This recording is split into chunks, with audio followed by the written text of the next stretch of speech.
വാ നമുക്കൊന്ന് സൂ വരെ പോയിട്ട് വരാം. കുറേ ദിവസമായി മനുഷ്യന്മാരെ മാത്രം കണ്ട് ബോറടിച്ചിരിക്കുന്നതുകൊണ്ട് ഞങ്ങൾ വിചാരിച്ചു ഇന്നൊന്ന് ജിമ്മിൽ പോവാം. സൂയിൽ പോവാന്ന്. ജിമ്മിലേക്ക് മാത്രമേ പോകണേ എപ്പോഴും. അതുകൊണ്ടാ അങ്ങനെ സൂവിൻ്റെ അവിടെ എത്തിയപ്പോഴാണ് പാർക്കിംഗ് ഓപ്പോസിറ്റ് സൈഡിലാണെന്ന് മനസ്സിലാവുന്നത്. അപ്പോൾ അങ്ങോട്ട് പോയി ഞങ്ങൾ പാർക്കിംഗ് ഒക്കെ കണ്ടുപിടിച്ച് ടിക്കറ്റും ഒക്കെ എടുത്തു. ഈ സൂവിലേക്ക് പോകുമ്പോൾ എനിക്ക് ആകെ ഞാൻ ഗൂഗിൾ ചെയ്തപ്പോൾ കണ്ടത് അവിടെ ഫ്ലെമിംഗോ ഉണ്ടെന്നാണ്. അപ്പം തന്നെ എന്ന് വെച്ചാൽ 12th സ്റ്റാൻഡേർഡിൽ പഠിക്കുമ്പോഴാണ് ഞാൻ ആദ്യമായിട്ട് ഈ ഫ്ലെമിംഗോനെ കാണുന്നത്. കാണുന്നതല്ല, ആ ഞങ്ങളുടെ ബുക്കിൻ്റെ പേര്, ലിറ്ററേച്ചർ ബുക്കിൻ്റെ പേര് ഫ്ലെമിംഗോ ആയിരുന്നു. അന്ന് തൊട്ടുള്ള ആഗ്രഹം അത് കാണണം എന്നുള്ളത്. അങ്ങനെ ടിക്കറ്റൊക്കെ പിടിച്ച് ഞങ്ങൾ സൂവിലേക്ക് നടന്നു. അവിടെ എത്തിക്കഴിഞ്ഞപ്പോഴത്തേക്കും ഒരു മാപ്പ് ഉണ്ടെന്നേ ഉള്ളൂ, നമുക്ക് എങ്ങോട്ട് വേണമെങ്കിലും പോവാം. ആരും നമ്മളെ ഹെൽപ്പ് ചെയ്യാനോ ഗൈഡ് ചെയ്യാനോ ഒന്നുമില്ല. നടന്ന് ഞങ്ങളിതാ അഡ്മിഷൻ സെൻ്ററിൽ വന്ന് ടിക്കറ്റൊക്കെ കാണിച്ച് അകത്തേക്ക് പോയി. ആദ്യം തന്നെ ഞങ്ങൾ കണ്ടത് ഈ ആനിമലിനെയാണ്. എന്താണെന്ന് മനസ്സിലായോ? ഉണ്ടായിരിക്കില്ല അല്ലേ, ക്യാമല. അതവിടെ കണ്ട് അതിങ്ങനെ പതുക്കെ അവിടെ ഇവിടെയൊക്കെ നടക്കണ്ടായി. ഇതൊക്കെ കഴിഞ്ഞിട്ട് ഞങ്ങൾ പതുക്കെ മുന്നോട്ട് പോയപ്പോൾ കണ്ടത് എന്തുപ്പാ ഗസി ഇപ്പം തന്നെ നമ്മുടെ സീബ്രക്കുട്ടൻ. നല്ല രസമുണ്ടായിരുന്നു. 2 എണ്ണേ ഉണ്ടായിരുന്നുള്ളൂ. ഇനി ആ ബിൽഡിങ്ങിനകത്തുണ്ടോയെന്ന് അറിയില്ല. നമ്മൾ കുറേ അങ്ങ് മാറിക്കഴിഞ്ഞപ്പോഴാണ് മനസ്സിലായത് ഈ ബിൽഡിങ്ങിനകത്തൂടെ കയറി നമുക്ക് കാണാമെന്നുള്ളത്. അത് കഴിഞ്ഞപ്പോൾ ഉള്ളത് പിന്നെല്ലാം ഞങ്ങൾ ബിൽഡിങ്ങിനകത്ത് കയറി തുടങ്ങി. ഇതിപ്പോൾ പോകുന്നത് ഒരു സാധനത്തിനെ കാണാനാണ്. എന്താണെന്നറിയണ്ടേ? ജിറാഫ്. ഫോളോ മീ എന്ന് പറഞ്ഞിട്ട് നന്ദുവിനെ ഫോളോ അല്ലാന്ന് ചെയ്യുന്നത്. ഓക്കെ, പോകുന്നത് കണ്ടാൽ വിചാരിക്കും പേടിച്ചിട്ട് നിൽക്കാമെന്ന്. അല്ല, എവിടെയാ പാമ്പ് വല്ലതും ആണോ എന്നൊരു പേടി ഞങ്ങൾക്ക് ഉണ്ടായിരുന്നു. പക്ഷെ ഇവിടെ വന്നപ്പോൾ ഞങ്ങൾ ആദ്യം ഓർത്തു ജിറാഫ് എന്ന് എഴുതി വെച്ചിട്ട് പുറത്ത് ഞങ്ങളെ പറ്റിച്ചോ, പക്ഷികളാണോ എന്ന് ഓർത്തു. അല്ല, പക്ഷികളൊക്കെ ചുമ്മാ അവിടെ കറങ്ങി നടക്കുക. പക്ഷെ മെയിൻറ്റൈൻഡ് ആയിട്ടാണ് അവരിട്ടിട്ടുള്ളത്, അത് പറയണമല്ലോ. ഇതാ ഞാൻ പറഞ്ഞ ജിറാഫ്. ശരിക്കും ഇതിനകത്ത് നിങ്ങൾ എത്ര എണ്ണത്തിനെ കാണുന്നുണ്ടെന്ന് എൻ്റെ അടുത്ത് പറയണം കേട്ടോ. എൻ്റെ മാത്രം കണ്ണിൻ്റെ കുഴപ്പമാണോ എന്ന് അറിയാൻ വേണ്ടിയിട്ടാണ്. ഭയങ്കര രസമായിരുന്നു. ഭയങ്കര ഒരു എന്നുവെച്ചാൽ ഞാൻ ആദ്യമായിട്ടാണ് ലൈഫിൽ ജിറാഫിനെ നേരിട്ട് കാണുന്നത്. ഞാൻ നാട്ടിൽ അങ്ങനെ ഒരു ഒറ്റവേ സൂയി പോയിട്ടുള്ളൂ, ട്രിവാൻഡ്രത്ത്. പക്ഷെ എന്തൊക്കെ കണ്ടെന്ന് എനിക്ക് ഓർമ്മയില്ല. അതാണ് വാസ്തവം. എന്ന് വെച്ചാൽ എൻ്റെ ഏതോ ഒരു എക്സാം ടൈമിലായിരുന്നു അവിടെ പോയിട്ടുണ്ടായിരുന്നത്. അത് കഴിഞ്ഞിട്ട് പിന്നെ അങ്ങോട്ട് നടന്നു വന്നപ്പോൾ ഈ സൈഡിലെ ബോട്ട്സൊക്കെ നിങ്ങൾ കാണുന്നില്ലേ? അതിനകത്ത് നമുക്ക് സ്മെല്ല് ചെയ്യാം. അപ്പോൾ ആ ആനിമലിൻ്റെ സ്മെല്ല് നമുക്ക് മനസ്സിലാവുന്നു. പക്ഷെ നന്ദുവിനെ കൊണ്ട് സ്മെല്ല് ചെയ്യാൻ സമ്മതിപ്പിച്ചില്ല. കാരണം ഇനി എല്ലാവരും വന്ന് സ്മെല്ല് ചെയ്യുന്നതല്ലേ എന്നാണ് എൻ്റെ അടുത്ത് ചോദിച്ചത്. എന്താടാ നമ്മളുടെ മുതൽക്കുട്ടൻ. ഇതെന്താ ജീവിയെന്ന് എനിക്കറിയില്ല, എന്നോട് ചോദിക്കരുത് പ്ലീസ്. എന്തൊക്കെയോ ഉണ്ടായിരുന്നു ഒരു ഇതിനകത്ത് തന്നെ, കുറച്ച് എന്തൊക്കെയോ ഉണ്ടായിരുന്നു അവിടെ എഴുതി വെച്ചിട്ടുണ്ടായിരുന്നു. പക്ഷേ ഞാൻ മറന്നുപോയി. ഇങ്ങനെയാണ് അവരതിനെ മെയിൻറ്റെയിൻ ചെയ്തിട്ടുള്ളത്. ഭയങ്കര ഒരു നീറ്റ്, ഒരു കാട്ടിൽ കൂടെ പോകുന്നൊരു ഫീല് തോന്നി. എനിക്ക് നടന്നപ്പോൾ തോന്നി. അറിയില്ല നിങ്ങൾക്കിത് കാണുമ്പോൾ എത്രത്തോളം അത് തോന്നുന്നുണ്ടെന്ന്. ഭയങ്കര നീറ്റായിരുന്നു. എനിക്ക് ഈ പോർഷനാണ് വലിയ താല്പര്യമില്ലാത്തത്. കാരണം പാമ്പുകളാണ് ഇനി അങ്ങോട്ട് കുറച്ച്. എനിക്ക് ഇതല്ല, ഇത് കഴിഞ്ഞിട്ട് കുറച്ചങ്ങോട്ട് പാമ്പുകളാണെന്നാണ് ഞാൻ ഉദ്ദേശിച്ചത്. എനിക്കത്ര വലിയ ധൈര്യമില്ലാത്ത കുറച്ച് സാധനങ്ങളാണ് അതൊക്കെ. എനിക്ക് പേടിയാണ്. പക്ഷെ നന്ദു കൂടുതലും അടുത്ത് പോകുന്നുണ്ടായിരുന്നു. ഈവൻ അതൊരു ഗ്ലാസ് ഇതിനകത്ത് കിടക്കുന്നതെങ്കിലും എനിക്കൊരു ധൈര്യക്കുറവുണ്ടായിരുന്നു. പക്ഷെ നന്ദു അതിനടുത്തേക്കൊക്കെ പോയി കണ്ട് ഇഷ്ടപ്പെട്ടിട്ടൊക്കെ വരുന്നുണ്ടായി. എനിക്കിതിൻ്റെ ബാക്ക് മാത്രമേ കിട്ടിയുള്ളൂ. അല്ലെങ്കിൽ പണ്ട് സ്കൂളിൽ പഠിക്കുമ്പോൾ തൊട്ട് എനിക്ക് ബാക്ക് നോക്കുന്ന സ്വഭാവം ഉണ്ടെന്ന് പറയാറുണ്ട്. ഇപ്പം ആനിമലിൻ്റെയും നോക്കുന്നുണ്ട്. അങ്ങനെ ഞങ്ങൾ ബെയറിനെ കാണാൻ പോയി. This is the funniest part. നമ്മൾ ഈ നാട്ടിൽ പിള്ളേരൊക്കെ അടികൂടില്ലേ, അതുപോലെയായിരുന്നു ഇതുങ്ങൾ രണ്ടുപേരും. എന്നുവെച്ചാൽ രണ്ടും കൂടെ കിടന്ന് അവിടെ അടി ഉണ്ടാക്കില്ലായിരുന്നു. ഇപ്പം കാണുമ്പോൾ വിചാരിക്കും ഡീസൻറ്റ് മാൻ, എന്താ കുഴപ്പം. ഇപ്പം കണ്ടോ, കുറച്ചുകൂടെ കഴിയുമ്പോഴത്തേക്കും ഒരാളെ കൂടെ കാണാം. അവർ രണ്ടുപേരും കൂടെ എന്തൊക്കെയാ അതിനകത്ത് കാണുന്നതെന്ന് വെച്ചാൽ നമുക്ക് ചിരി വരും. എനിക്ക് തോന്നുന്നു ഒന്നുമില്ലെങ്കിൽ ഇവർ രണ്ടുപേരും സിബ്ലിങ്സാണ്, അല്ലെന്നുണ്ടെന്നുണ്ടെങ്കിൽ ഇവർ രണ്ടുപേരും നല്ല നല്ല വഴക്കിടുന്ന രണ്ട് തല്ലുള്ളികളാണ്.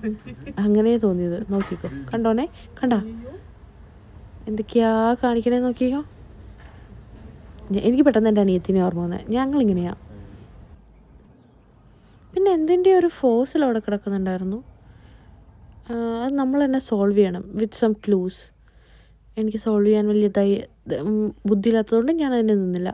പിന്നെ ഫോക്സ്, അവിടെ നിന്ന് കുറച്ചുകൂടെ നടന്നാൽ മതി. ഇതിനകത്ത് തന്നെ ഒരു റൂമുണ്ട്, നമുക്ക് ഫോക്സിൻ്റെ സൗണ്ട് കേൾക്കാമെന്ന്. ഇത് പൊളാബിയറാ, ഭയങ്കര ഉറക്കമായിരുന്നു. കുറേ നേരം ഞങ്ങൾ തട്ടിയൊക്കെ നോക്കി. ഈ വെള്ളത്തിൽ വന്ന് കിടക്കേണ്ടതാ, പക്ഷേ അവൻ വെള്ളത്തിൽ കിടക്കാനുള്ള ഒരു ഇത് കാണിച്ചില്ല. പിന്നെ നമുക്ക് നിർബന്ധിക്കാനൊന്നും പറ്റില്ലല്ലോ. പിന്നെ ഞങ്ങൾ കറങ്ങിത്തിരിഞ്ഞ് ഇവിടെ തന്നെ എത്തി. അപ്പം നോക്കിയപ്പോൾ ഒരു കുട്ടി കരടിക്കുട്ടന്മാരുമായിട്ട് സംസാരിക്കുന്നൊക്കെ ഉണ്ടായി. പിന്നെ അവന്മാരുടെ യുദ്ധം തന്നെയായിരുന്നു. എനിക്കെന്തോ അവരെ തന്നെയാണ് കൂടുതലും ഇഷ്ടമായത്. നല്ല രസമുണ്ടായിരുന്നു രണ്ടിൻ്റെയും വഴക്കൊക്കെ കാണാൻ.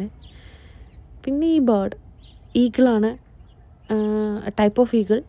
അതിൻ്റെ കണ്ണ് ഭയങ്കര രൂക്ഷമാണ്. ഇതിനകത്ത് ക്ലിയറായി കിട്ടുന്നുണ്ടായിരുന്നില്ല, പക്ഷേ ഞാൻ മാക്സിമം ട്രൈ ചെയ്തിട്ടുണ്ട്. പിന്നെ നമ്മുടെ ഇപ്പോഴത്തെ കറൻ്റ്ലി ട്രെൻഡിങ് സംഭവം പെൻഗ്വിൻ, അതിനെ കാണാനുള്ള പോക്കായിരുന്നു. നല്ല നൈസ്, കൊള്ളാം. ഇപ്പം നിങ്ങൾക്കും കാണാമല്ലോ ഞാൻ എന്തുകൊണ്ടാണ് കൊള്ളാമെന്ന് പറഞ്ഞത്. ഇപ്പോൾ മനസ്സിലാവും. ഭയങ്കര ക്യൂട്ടാണ് അവർ. എന്ന് വെച്ചാൽ അതിനെ ഫീഡ് ചെയ്യാം, പക്ഷെ നമുക്ക് കൊടുക്കാൻ പറ്റില്ല, അവർ തന്നെ ഫീഡ് ചെയ്യലുള്ളൂ. അതിന് മുന്നേ കുറച്ച് അക്വേറിയം പോലെ സെറ്റ് ചെയ്തിട്ടുണ്ട്. നല്ല രസമുണ്ടായിരുന്നു. എന്ന് വെച്ചാൽ ഒന്നാമത്തെ കാര്യം എനിക്ക് അക്വേറിയം ഫിഷ് അങ്ങനത്തെ സാധനമൊക്കെ ഇഷ്ടമാണ്.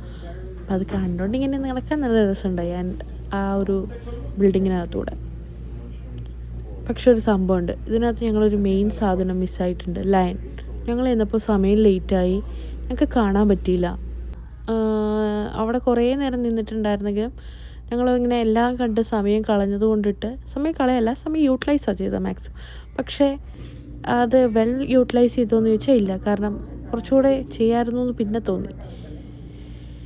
അങ്ങനെ ലയണിനെ ഞങ്ങൾക്ക് ദൂരത്തൂന്നേ കാണാൻ പറ്റുള്ളൂ. ടൈം അപ്പായി, ഞങ്ങൾക്ക് പുറത്തേക്ക് പോരേണ്ടി വന്നു. അതായത് ഒരു ക്ലോസിങ് ടൈം ആയായിരുന്നു. അങ്ങനെ അപ്പം നമ്മൾ ഈ മീനൊക്കെ അല്ലേ നോക്കിക്കൊണ്ടിരിക്കണേ. അത് അടുത്ത മീനിൻ്റെ സമയത്ത് ഞാൻ സംസാരിക്കില്ല, നിങ്ങൾ കണ്ടോളൂ കേട്ടോ. ഇതെന്ത് മീനാന്ന് മനസ്സിലായോ? എന്നെ കൊണ്ട് സംസാരിക്കാതിരിക്കാൻ പറ്റില്ല. ഇതെന്ത് മീനാ? ഒരു ഗോസ്റ്റ് പോലില്ലേ ആ മീനെ കാണാൻ. നോക്കിയേ, കണ്ടോ? നമ്മുടെ വെള്ളാട്ടപ്പൊക്ക്, അതുപോലെ എന്തോ ഒരു മീൻ. കുറച്ച് നേരം അവനെയൊക്കെ കണ്ട് അവിടെ നിന്ന് കുറച്ച് ഫോട്ടോസൊക്കെ എടുത്ത് നമ്മളിങ്ങനെ പോന്നു. പക്ഷെ നല്ല രസമുണ്ടല്ലേ, എനിക്കിഷ്ടപ്പെട്ടു.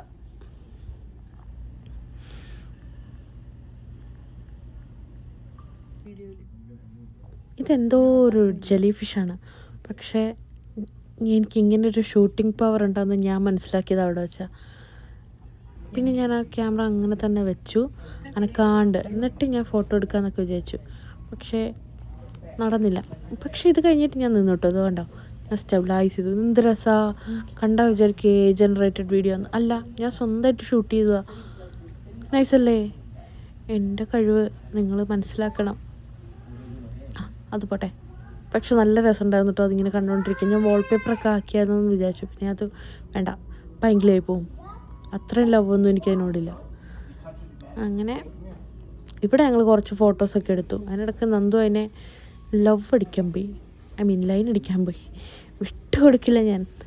കുറച്ച് നേരം എന്നെ അടുത്തൊക്കെ നിന്നിട്ട് പിന്നെ ഞാൻ വലിച്ചുകൊണ്ട് പോന്നു. എന്നാലും എവിടെയോ മിസ്സിങ് ഒക്കെ ഉണ്ടെന്ന് തോന്നുന്നു ആൾക്ക്. കണ്ടോ, ഏത് കണ്ടാലും അതിൻ്റെ പുറകെ പോവാങ്ങ്. അങ്ങനെ കുറേ ഫിഷസ് ഉണ്ടായിരുന്നു. നമ്മൾ പറഞ്ഞത് നമ്മുടെ മെയിൻ പെൻഗ്വിൻ. അതിൻ്റെ അടുത്തേക്ക് പോകണമെന്ന് എനിക്കുണ്ട്, പക്ഷേ ഇതൊക്കെ കണ്ട് ഞങ്ങളും അവിടെ സ്റ്റക്കായി പോയിന്നേ. ഇങ്ങനെയാ സമയം മുഴുവൻ പോയത്. നല്ല രസമില്ലേ? ഒരു സാരിയൊക്കെ കൊടുത്തേക്കണ പോലെ. നമ്മുടെ നാട്ടിലിങ്ങനൊരു സാരി ഇല്ലേ? നമ്മുടെ മെയിൻ ഐറ്റം പെൻഗ്വിൻ. ഒരു ലേഡി ഉണ്ടായിരുന്നു അവിടെ, പുള്ളിക്കാരി ഫീഡ് ചെയ്യുന്നുണ്ടായി. ഒരു ഭയങ്കര ധൈര്യം കേട്ടോ. എന്ന് വെച്ചാൽ എനിക്ക് തന്നെ എൻ്റെ ഒച്ചയൊക്കെ കേട്ടപ്പോൾ ഞാൻ ചെറുതായിട്ട് പേടിച്ചു. എനിക്ക് നോക്കട്ടെ ഇതിനകത്ത് ഒച്ച ഉണ്ടോയെന്ന്. പക്ഷേ അതിനിടയ്ക്ക് ഞാൻ ഒച്ച ഉണ്ടാക്കുന്നുണ്ടാവും, അതുകൊണ്ട് ഞാൻ ഒച്ച ഉണ്ടാക്കില്ല. ഐ മീൻ ഞാൻ ഇതിൻ്റെ സൗണ്ട് കേൾപ്പിക്കാൻ പറ്റുമെന്ന് എനിക്കറിയണം. നോക്കട്ടെ.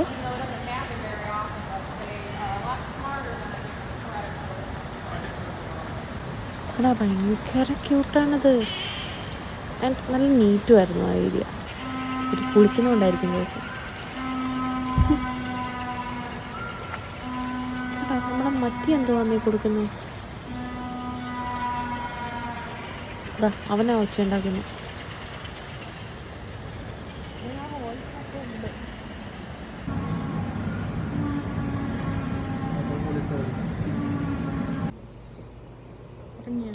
ഈ പാട്ട് എനിക്ക് വലിയ, ഞാൻ പറഞ്ഞല്ലോ എനിക്ക് പേടിയാണ്. അതുകൊണ്ട് ഞാൻ അങ്ങോട്ട് അധികം അതുമായിട്ട് കൂടാനൊന്നും പോയില്ല. പക്ഷേ കുറച്ച് നേരം അവിടെയൊക്കെ കറങ്ങി നടന്നു. എന്നിട്ടെന്താ കണ്ടോ, കുറേ ഉണ്ട് ഇങ്ങനത്തത്. ഈ ഒരു ബിൽഡിങ് ഫുള്ള് ഇങ്ങനെ ഇതിനെ സൂക്ഷിച്ചേക്കുക, പാമ്പുകളെ, വെറൈറ്റി ഓഫ് പാമ്പുകൾ. എല്ലാവർക്കും ഭയങ്കര കൗതുകം, പക്ഷെ എനിക്ക് പേടിയായിരുന്നു. കണ്ടോ, പക്ഷെ സൈലൻ്റ് ആയിട്ടാണ് കിടക്കുന്നത്. നമുക്കറിയില്ലല്ലോ ഏത് സമയത്ത് അവർക്ക് എന്താ തോന്നുകയെന്ന്. അങ്ങനെ ഇതെന്തോ ഒരു ടൈപ്പ് ഓഫ് പീക്കോക്ക് പോലില്ലേ, കണ്ടോ തലയിൽ. അറിയില്ല കേട്ടോ പീക്കോക്കാണോന്നൊന്നും. ഞാൻ ചുമ്മാ ഓരോ പേരൊക്കെ പറയാം കേട്ടോ, ഒന്നും കേട്ട് വിശ്വസിക്കല്ലേ.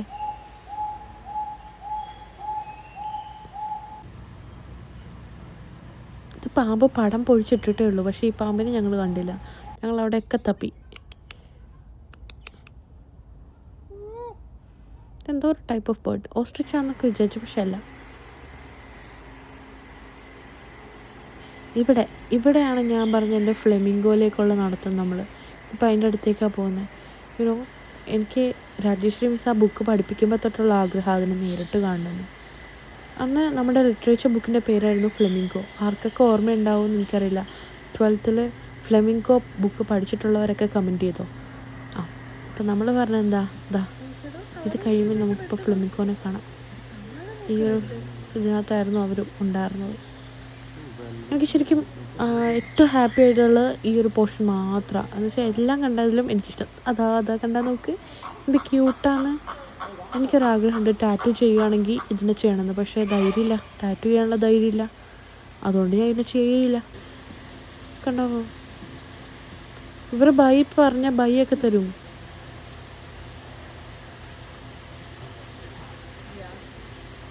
ക്യൂട്ടല്ലേ, പറ.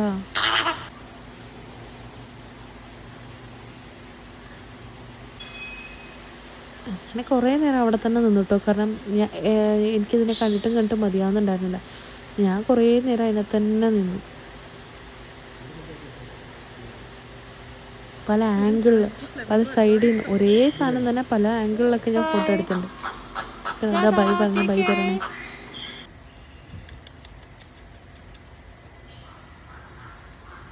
ഇത് നന്ദുവാണ് ഷൂട്ട് ചെയ്തത്. കാരണം നന്ദുവിൻ്റെ ഫേവറേറ്റ് പോർഷൻ. ഇതൊരു ടൈപ്പ് ഓഫ് കോക്രോച്ചാണ്, നമ്മളെ പാറ്റ. നോക്കിക്കേ കടാ.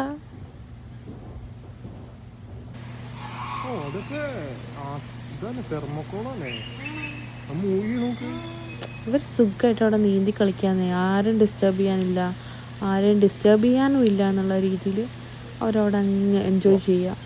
അവരുടെ അടുത്തൊക്കെ ആളുകൾ കുറവായിരുന്നു കേട്ടോ. എനിക്ക് പിന്നെ അങ്ങനെ വർഗ്ഗഭേദമൊന്നും ഇല്ലാത്തതുകൊണ്ട് ഞാൻ എല്ലായിടത്തും പോയി, എക്സെപ്റ്റ് ലയൺ. അതിൻ്റെ അടുത്ത് ഇപ്പോൾ സമയം പോയതുകൊണ്ടാണ്, അല്ലെങ്കിൽ അവിടെയും ഞങ്ങൾ പോയേനെ.